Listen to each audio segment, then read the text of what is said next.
Friends, ఇవాళ నేను కర్ణాటక వాళ్ళ ఇంకొక స్పెషల్ డిష్, అదే వెజిటబుల్ సాగు. అది పూరీల్లోకే కాదు, రోటీ, ఈవెన్ రైస్లోకి కూడా చాలా బాగుంటుంది. అది ఎలా చేయాలో ఇప్పుడు ఈ వీడియోలో చూపిస్తాను, లాస్ట్ వరకు చూడండి. ఇప్పుడు ఈ వెజిటబుల్స్లో నేను ఒక స్పెషల్గా నూల్ కోల్ అనే ఒక వెజిటబుల్ తీసుకున్నాను.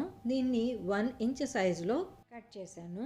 అలానే 2 ఆలూలు కూడా అదే సైజులో కట్ చేశాను. 2 capsicum, half cabbage, 100 grams beans, 100 grams peas, అలానే 1 క్యారెట్ కట్ చేశాను. 2 టొమాటోస్ను కూడా కట్ చేశాను. ఈ వెజిటబుల్స్ అన్నీ కూడా ఒక కుక్కర్లో నీళ్లు పోసేసి 2 విజిల్స్ వచ్చేంత వరకు పెట్టాను.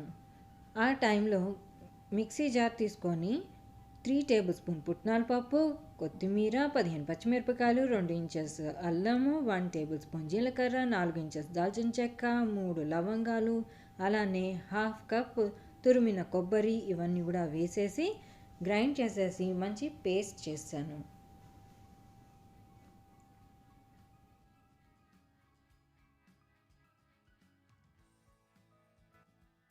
అలానే ఇప్పుడు కుక్కర్లో ఉన్న వెజిటబుల్స్ మంచిగా ఉడికిపోయాయి. ఆ ఉడికిపోయిన వెజిటబుల్స్లో గ్రైండ్ చేసిన పేస్ట్ అంతా కూడా వేసి బాగా మిక్స్ చేస్తున్నాను.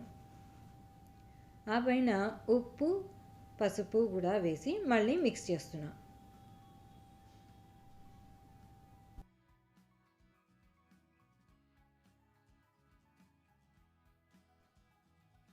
నెక్స్ట్ 1/4 టీ స్పూన్ పంచదార వేసి కూడా మళ్ళీ కలుపుతున్నాను. ఇది మళ్ళీ ఒక 3 నిమిషాలు మీడియం ఫ్లేమ్లో ఉడికించడానికి పెడితే చాలు.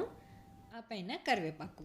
ఆ తర్వాత పోపులోకి వాండీలో ఆయిల్ వేసి ఆవాలు, జీలకర్ర, ఇంగువ వేసేసి వెజిటబుల్ సాగులో మిక్స్ చేయడమే. ఈ పద్ధతిలో మీరు కూడా ఒకసారి ట్రై చేయండి. నా రెసిపీ నచ్చితే లైక్, షేర్ అండ్ సబ్స్క్రైబ్. మళ్ళీ వేరే వీడియోతో కలుస్తాను. అప్పటి వరకు బాయ్.